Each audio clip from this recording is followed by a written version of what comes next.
Mav's Coffee Clarity with Denise is brought to you in partnership with Drive Media and Consulting and their premier sponsors. Subscribe on your favorite streaming platforms and share. If you just found us, welcome. And if you're a regular, welcome back. Denise DiGrigoli has spent her life in the creative industries as an entrepreneur, helping people transform their visions into thriving businesses, working with individuals and teams to find their purpose and live their life vibrantly. On her pod, Denise delivers business intel and life hacks with wit and wisdom in short shots like a strong espresso with a solid sense of humor. Enjoy this episode of Mav's Coffee Clarity, and here's Mav. Welcome, my friends. You are on Mav's Coffee Clarity with Denise. We're a show designed to move you forward in work, life, and self-care. And come on, my friends, who doesn't need that nowadays? Every week, we're spilling the beans with some MAVerick wisdom. Why? Because I believe everybody's been a MAVerick for a minute, a moment, or a lifetime. So if you're new, welcome. And if you're a regular, welcome back, my friends. You know we interview some fascinating people from all walks of life, knowns to unknowns. And today we have a major MAVerick in the house. Welcome to the show, Mr. Rich Levy. Thank you, Denise. Good to see you. Rich is the CEO, or no, not CEO. Let's get it straight, Denise. The Chief Creative Officer of Click Health. He is an advertising maverick. What's that mean? Well, I'm going to give it to you, my friends. This is going to be in the quiz for season 2's pop-up trivia. What is he known for? And it's not the Kool-Aid jingle. I'm going to see if anybody will pick it up. Can you hear me now, Rich? I hear you. Can you hear me now? I hear you perfectly. Can you hear me now? Oh, God. He's like, turn that mic down. Known for the Verizon campaign. That's one of your, but not your only MAVerick moment. Can you hear me now? You started off in consumer goods, big brands, Coke, Bud, Verizon, 10 years. And then when we talked to you a little bit before the show, you said you made a giant career transition. And I think our audience wants to know, because so many people are in this multi-generational workforce and people like you and I that are constantly evolving. You ventured into healthcare from sort of a big MAVerick moment. Tell us about it. You know, it was one of those things where at the time, I don't think I thought of it as a big MAVerick moment. I had been working in advertising my entire career, basically since I graduated from Temple University, Philadelphia. Go Philly. Go Philly. And I'd been working in advertising and worked on some of those brands that you mentioned. And I'd been working on Verizon for about 10 years. And then I had this incredible opportunity to go work at Verizon and be, instead of working in advertising, be the client for a little while. And I thought that was my big MAVerick moment, right? Going from advertising to client side.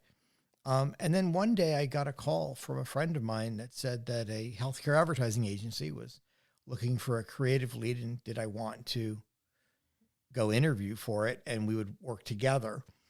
And I was like, why would I do that? Like, why would I go work in healthcare advertising? Somewhere I read along the line that people thought going to healthcare was like a career killer. Yeah, it was. Did you feel that way? That was the thought at the time. It was career death, and partially what drew me to healthcare advertising actually was why people thought it was a career killer, and that was I went to healthcare advertising because I hated healthcare advertising. Everything that I was seeing at the time looked the same. It didn't have big ideas. It was boring. It didn't really motivate me or provoke me to do anything. It all looked the same. So in your tenure, because I know you started off as a copywriter and then you went into consumer goods for like 22 years. Yes. So did you always feel that way about advertising, that you were I know you like to shake it up, and I know you're known for shaking it up. And of course, you've got award-winning accolades. What made healthcare be such like a rub to you? I think because it all looked the same. Just it looked the same. And I mean, look, there are so many parodies of healthcare advertising, right? Right. People walking hand in hand down the beach, people on a bicycle built for two, women gardening, hiking in the woods. Yeah. Why do people parody those things? Is because they have devolved people into these stereotypes. So every woman of a certain age in a healthcare advertising commercial, they garden. Well, because that's non-offensive to anyone, right? and yet, if I said to you, Denise, the only thing that makes you interesting is that you are a gardener, you would find that incredibly offensive. I'm dead right there. Right? Yeah. Exactly. So I think the reason that it drew me to it, because I actually had this conversation with myself. I said, if someone was allowed to do work with bigger ideas that really broke the mold, they could be very successful. So I went into it saying I would do the exact opposite that the rest of the industry was doing. So how are you met? You're now a 22-year vet walking into healthcare. Yeah. I'm sure they didn't open the pearly gates for you because they were stuck maybe, and I don't know the age, if it was the particular agency you went to before Click, but how did you break down those barriers so people would listen to you? Well, I think you do it a few ways. One, I think two things talk. One is money and the other is recognition. So very quickly, the agency that I was working at the time, we started winning new business. So we started doing things differently. People started noticing. We started winning business. And of course, that's revenue coming into the company. So people start thinking, wow, this is working. We should get on board. And then 6 months, 8 months, a year later, once you've started doing things differently, then the industry starts recognizing that and starts winning, and you start winning awards for that type of work. And then other people notice, and then recruiting, people start wanting to come to the agency because you're doing things differently. Clients start coming to the agency because you're doing things differently. Their business starts propelling. You see clients getting promoted. Was it a hard sell? Because there's so many regulations in healthcare, right? And people don't want to misstep. They don't want to lose their careers, and they don't want to lose their market share. I think people who use government regulation as an excuse to do boring work are just people who they aren't mavericks. Well, it's not only that they're not mavericks, is that they are they don't want to work that hard. Right. It's much easier to do the same old. Be complacent. It's so much harder to break the mold. And then over the years that I've worked in healthcare advertising, I have found that more and more people wanted to do the type of work that I was talking about. But they were afraid? No. They wanted. So I got recruited to go to different agencies. I joined Click Health. Mostly because they wanted to do the type of work that I had been doing. And so they brought me in, they allowed me to hire a bunch of people, we shook things up. You feel like the pace car to me for this change in healthcare advertising. Never mind, hello, can you hear me at Verizon?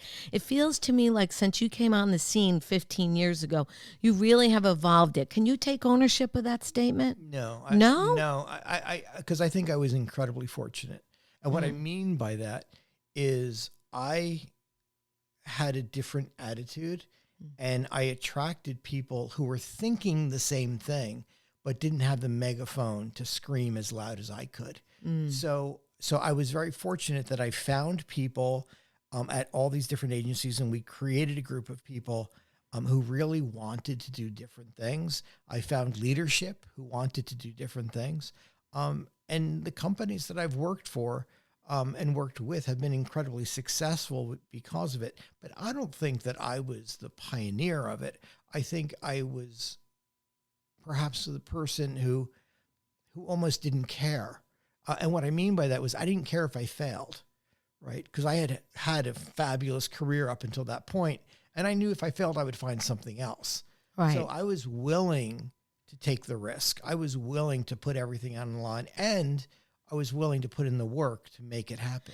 Most innovation has a huge amount of risk, right? Absolutely. So what makes you that you felt so comfortable other than having a 22-year fabulous career? Where did this come from? Were you always like this from childhood on? Because the people that are listening to the show, they tend to be forward thinkers. They tend to be multi-generational, and they're usually in a transformation, and they need that extra push from another maverick. Denise, I actually don't think that I have this ability that I was just born with. Okay. I honestly don't. I think that I have always been a confident person, but I also work really, really, really hard. I am not even close to being the most talented person in advertising. I've worked with, and I still work with, people who are much more creative, much more talented than I am. And I think the difference that I have that some other people may not is I will work myself to death to get it just right. I will not rest. I am, that test guy, can you hear me now guy? Part of that persona was me, right? The relentless pursuit. That's sort of what I believe in. I believe that someone may be able to outthink me, but no one will outwork me. So do you set up an environment for this creativity to be fertile and happening? And what does that look like? If you're saying, it sounds to me like you don't feel like you were born with this, you create it through hard work. Yeah, I think what you do is you make it safe. And what I mean by that is creativity is creating the right environment to be creative. And part of that is safety. And what I mean by that is when you're sitting across the table from someone and you're throwing out an idea, you have to feel confident and safe and trust the person across from you that they're not going to look at you and say, well, that's the stupidest thing I've ever heard. Right. Right. What they may say is, maybe not that, but what about this? Or what if we did that instead? Or what if we turned that upside down? Or what if we took that idea and did something else with it? Or so you have to have that environment where people feel comfortable throwing out sometimes the craziest ideas, the things that sound absolutely insane. Yeah. And I think the thing that always turns creative people on is when someone says, all right, this may be impossible, but what if we did this? Did somebody do that for you in your career? Did you grow up in an open-minded family where they were just like, here's the crayons, no coloring books? My parents believed very, very much in what I'll call the quintessential American dream, right? If you work hard, you can do anything. Right. Well, I kind of believe that myself. So I grew up in a household where I wouldn't say it was a creative household, but it was a household that allowed for free thinking, that allowed for risk taking, that in some cases allowed us to really be ourselves and not really worry about fitting in or being the most popular person or the most stylish person or the most whatever person. I was doing artwork and writing books at a very, very young age. And my parents loved the theater and loved music. I mean, we always had Broadway show tune albums, right? The old albums, like playing all the time because my parents loved show tunes and loved taking us to the theater because we lived close enough to New York City to go as children. And so I grew up in a household that was surrounded by creativity, even though I wouldn't say that my parents themselves were highly creative. So when you went off to college, did you think, geez, I'm going to be this maverick as a creative director? No. What did you think you were going to do? I thought I was going to be an investigative newspaper reporter. Yeah. I went to college and I got a degree in journalism because I wanted to be, Carl Bernstein and Bob Woodward. I wanted to work for the Washington Post or the New York Times, and I wanted to look for, malfeasance somewhere in the world, and I wanted to report on it, and I wanted to Were you trying to report on it so you could change the world? I think I wanted to do things that were socially important.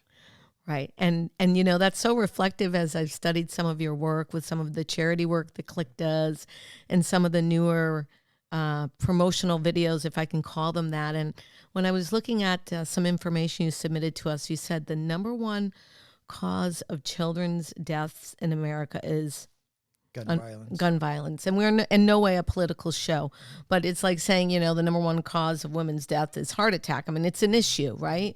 We have an issue. And I know you've worked on so many compelling campaigns that require you to kind of step out and maybe not be the most popular person in the room. So tell us about that, because people need to have the courage to go for their convictions. Well, at the end of the day, I'm a storyteller. Right.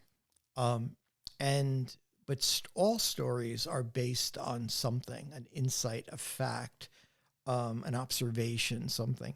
And so when the Center for Disease Control in October or November of last year came out with a statistic that said the leading cause of deaths of children and teens in America. Now, this is completely non-political. These are just facts. Yeah, facts. Right? So number 3 reason cause of death is infectious diseases, mostly cancer. Number 2, automobile accidents. Number 1, gun violence. And it was the first time that gun violence had become number 1. And it's really unbelievable to even hear it. And when you think about just statistics, just numbers, right? And you see that gun violence was the number one killer, it doesn't hit you like a ton of bricks if it's just information, just numbers on a page. Right. That's why magazines and newspapers make infographics, right? To make it more relatable, make numbers more relatable. Well, we learn visually. Exactly. So a group at my office came to me with a piece of paper like they always do. And they said, look at this. We got to do something about this. We have an idea. And the idea was to really dramatize the statistics, and to show a video of a young girl overcoming cancer, spending a year of her life in chemotherapy and losing her hair and overcoming, in this case, leukemia, only to die in school by gunshot wounds. And when you watch the video, all we're doing is bringing the statistics to life. But it hits that much harder. So when you are working on these projects and also changing the way people digest healthcare, and the one thing I noticed, again, kind of doing my little research on you, is that you said consumer goods is products, right? But in healthcare for you, it's solutions, whether it's charity work like you just described or, helping people come to solutions for their healthcare. What do you think is your greatest contribution, not to the healthcare industry, but to your team so they continue to move your legacy forward, or things that you champion, such as curiosity? Yeah. I think that one of the things that I try to provide to my team and to the entire agency, not just the people who report to me, is this idea of being curious and not judgmental. Is that a hard thing to teach or show or demonstrate? I think it's a hard thing to live. I don't think it's a hard thing to say.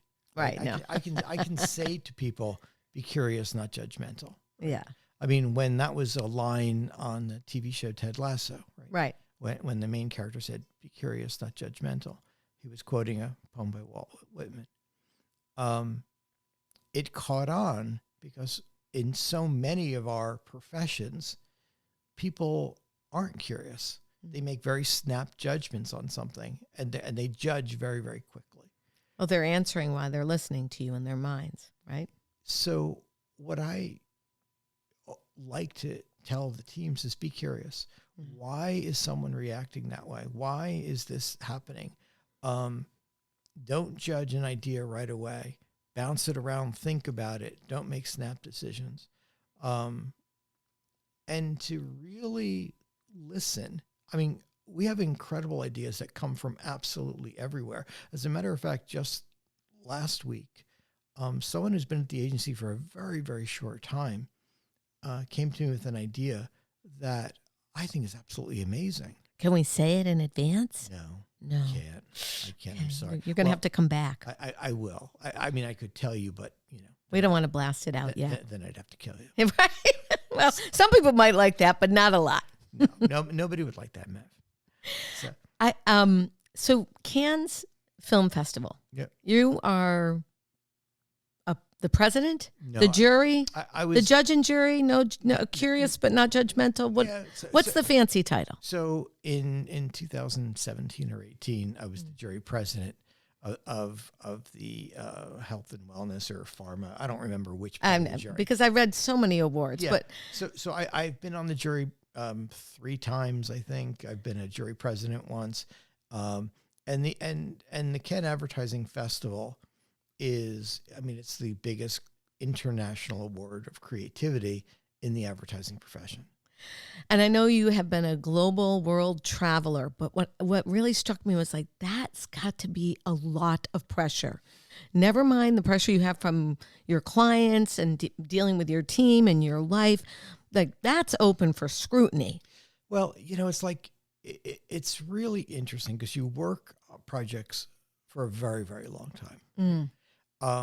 And it's like any other piece of artwork that is created, right? You put it out into the world hoping that people will like it, but you don't know. Right. Right? You're hoping that a lot of vulnerability. You're hoping that it's admired by your peers. You know how it did in the market, right? It increased sales. It got 5 million views on YouTube. Right? I mean, you know how it did, right? Statistically, but you don't know how it resonated emotionally, right? Especially with a jury of your peers. And so when something is awarded at the Cannes Advertising Festival, you feel a lot of validation of the type of work you're doing.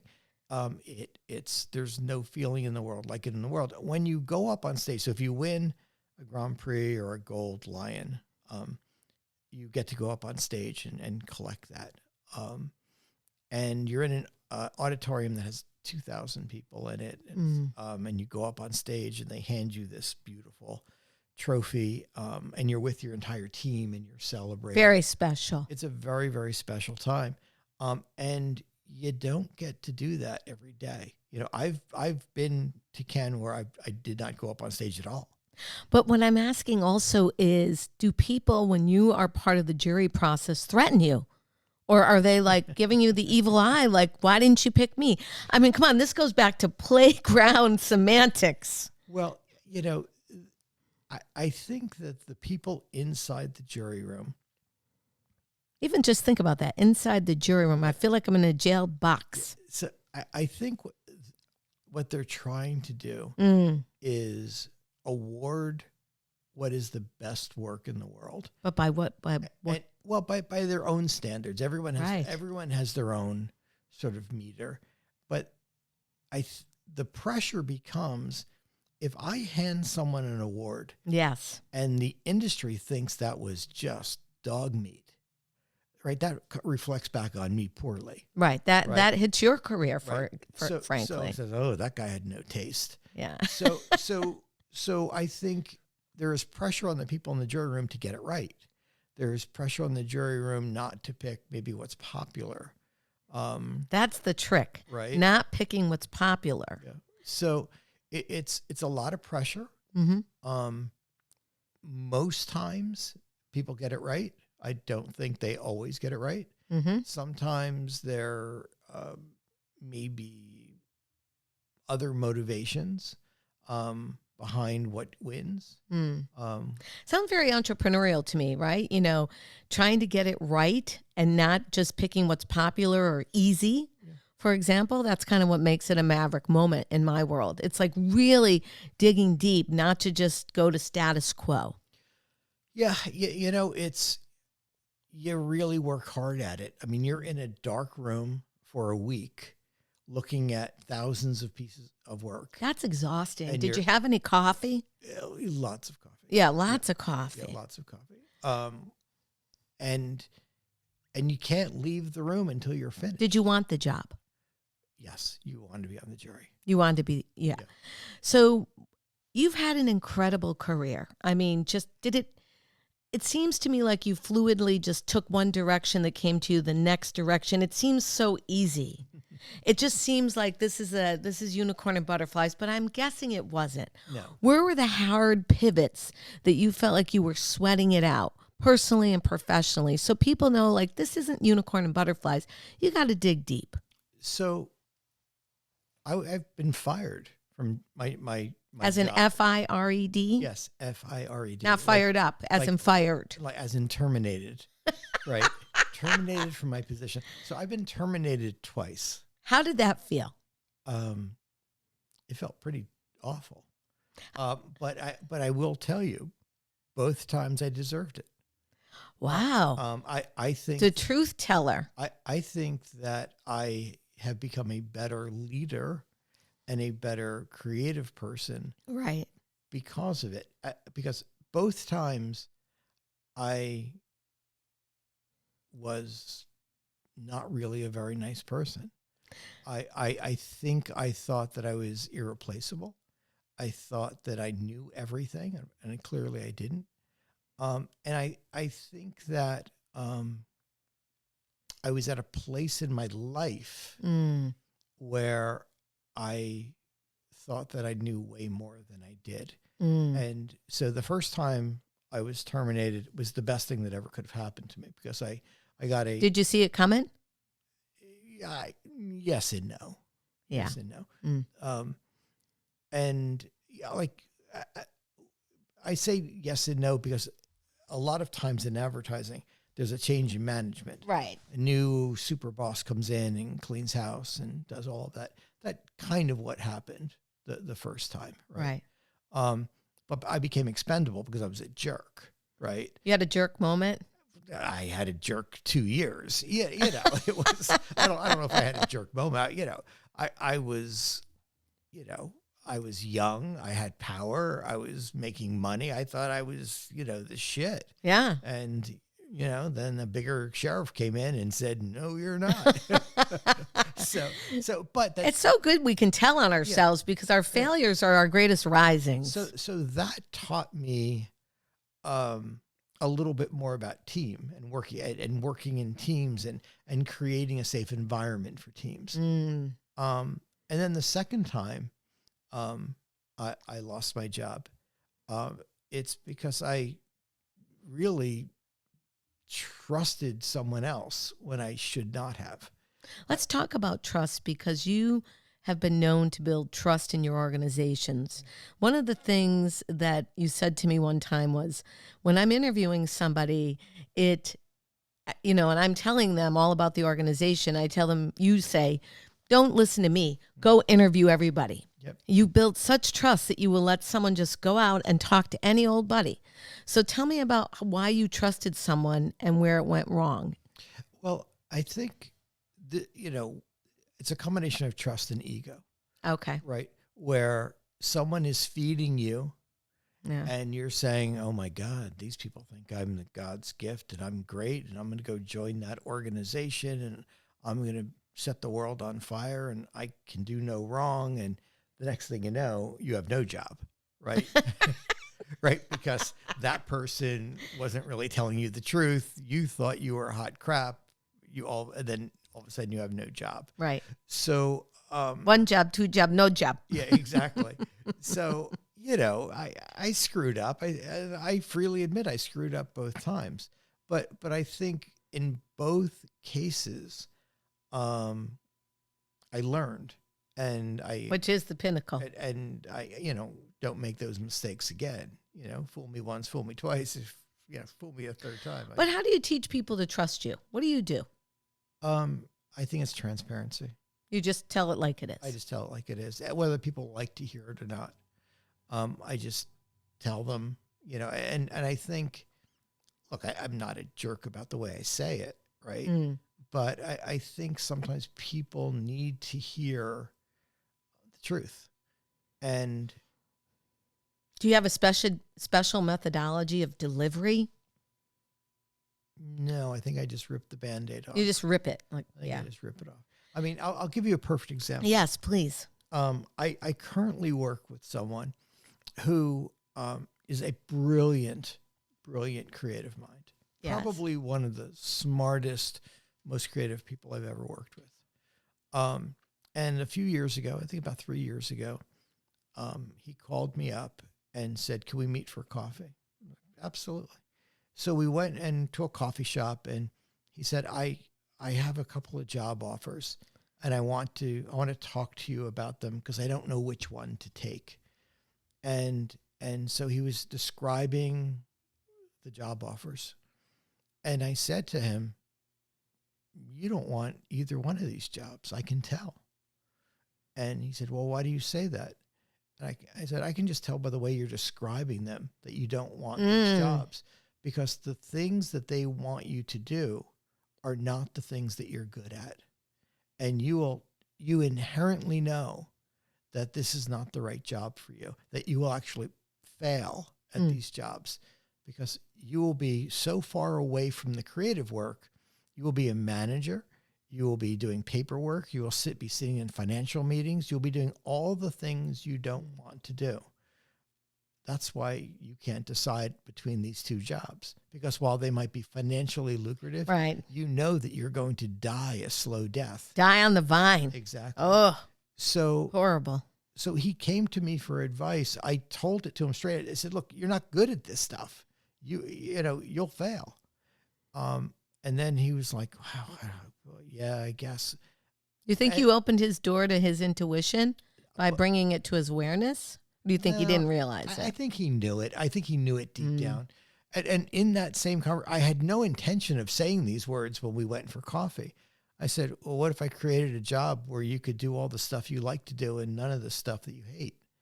And he went, "Well, that would be great." Did you? I did. And I hired him. It works for me right now. and I went to the senior leadership of my company, and I said, the impossible word. I said, "I have this impossible idea. I know I'll never be able to do this, but I was just talking to a guy who I think could be transformative for the company. I think he would be an amazing creative talent. And we don't have a job, but I'd like to create one." And they said, yes. It seems to me, too, like your maverickness, if there is that you are not threatened by other good talent around you. No. Some people don't let people in because they're simply threatened by their looks, their intelligence, what they bring to the table. It's like you're a free-flying maverick. You're like, just get over here and give us the good stuff. I think people who are afraid of people who are talented I can't even understand that, because my biggest goal is to surround myself with as many incredibly talented people as humanly possible. People who can do things that I cannot do. People who think of things that I would never in a million years think of, right? Because that's what makes it magic, right? Because someone will say something and someone will add something else and someone will add something else. You put it all together, you stir it up, and all of a sudden it becomes magic. I mean, imagine if we all thought exactly the same way every single day for our entire life. What a boring life. Well, there's certain groups of people that do exactly that. Yeah, and we kind of steer away from them. Yeah, but that's no fun. No, it's no fun. Right? It may be safe. Doesn't move the needle forward at all. Right? It may be safe, but it's not fun. So I know that you work many, many hours. And I also know that you travel globally and try to keep working on both ends of the globe. Yes. So how does Rich Levy refuel himself so that his power battery creativity doesn't completely drain out? What do you do? Well, I'm an observer. And what I mean by that is I think that the best work comes from human observation.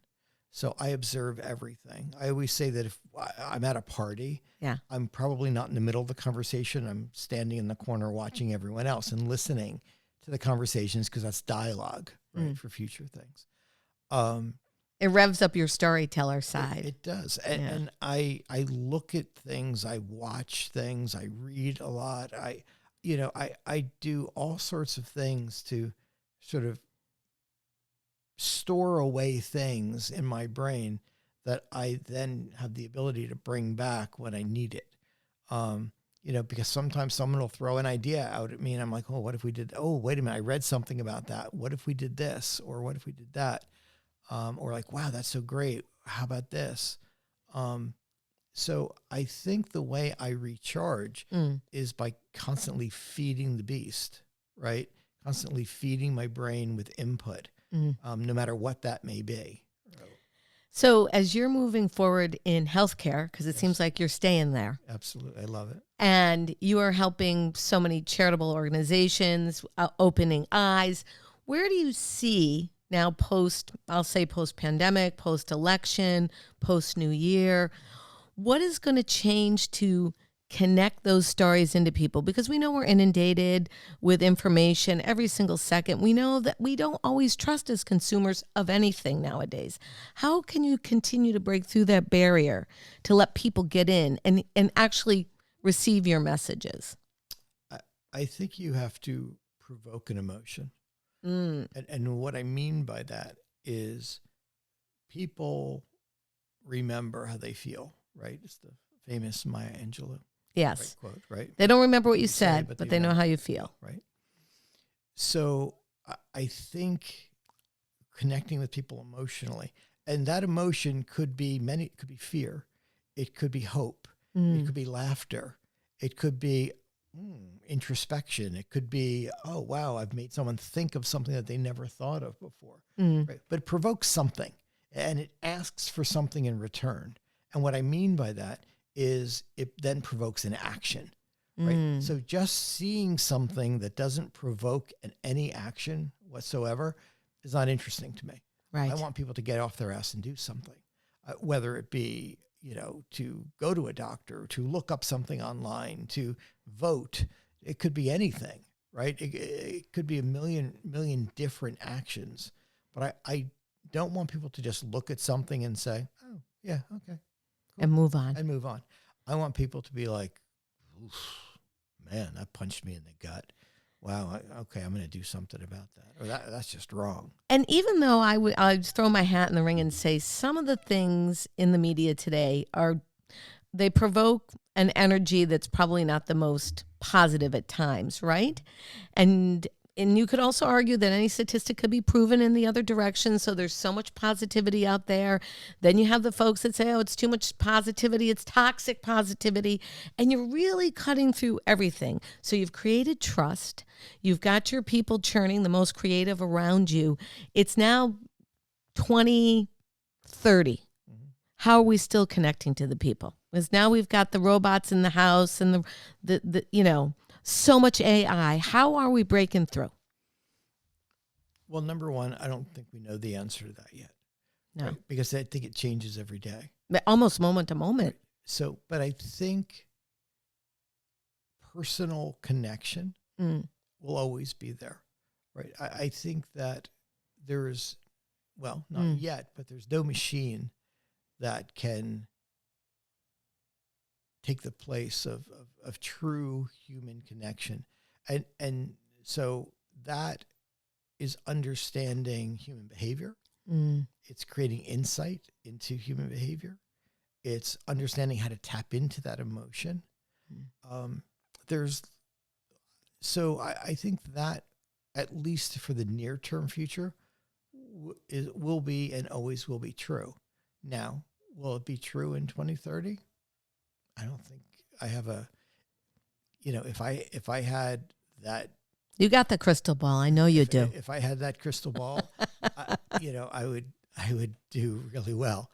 But I do believe that people want to feel something. And it's why people go back to familiar movies. It's why they listen to familiar songs on the radio. It's why there are satellite radio stations that go back, 50, 60, 70 years, because people want to connect to those memories. I mean, I saw a show that you did recently about nostalgia. I did do a show on nostalgia. I mean, it's nostalgia can be something that happened a day ago, a week ago, a lifetime ago. Right. So sometimes people want to connect to those things. And part of my job is to find those things that are universal, but also feel very personal. Universal, but feel personal. I love that. And also sometimes, again, with the audience, many times people are right at the pinnacle of making a change in their career or starting a business or revamping a business, and they just need to hear a conversation like this, like a Renaissance guy like you, like just prevailed even through some failures and being fired. You're just like, make the connection. I would go as far, my friend, just to say make connection with self. Do the lifelong learning things that keep you dialed into you and what's important to you. Look, at the end of the day, right, you have to be able to look in the mirror and say, yeah, I'm doing it right. I'm doing something that gives me pleasure, that fulfills me. And if there are others in the world who enjoy that or are fulfilled by that, great, right? But, it starts with yourself. I do the type of work that I want to do, right? That I think is good, creative, interesting, moves people. Helpful. If it had an audience of 10 or 10,000 or 10 million, to me, it doesn't matter. Because if I connected with 10 people and gave those 10 people a reason to do something that they had never tried before, that was successful. My grandmother would always say, you teach a person to fish, they eat for a lifetime. You feed them one fish, they eat for the day. Yeah. What is this has been a spectacular time with you. And I'm so grateful that out of your busy schedule, we got together to share your Maverick wisdom. So what's your number one parting Maverick idea for somebody that just needs to move that needle forward? What can we tell them? What's your greatest advice? I would say listen. Listen a lot. Listen to peers. Listen to friends.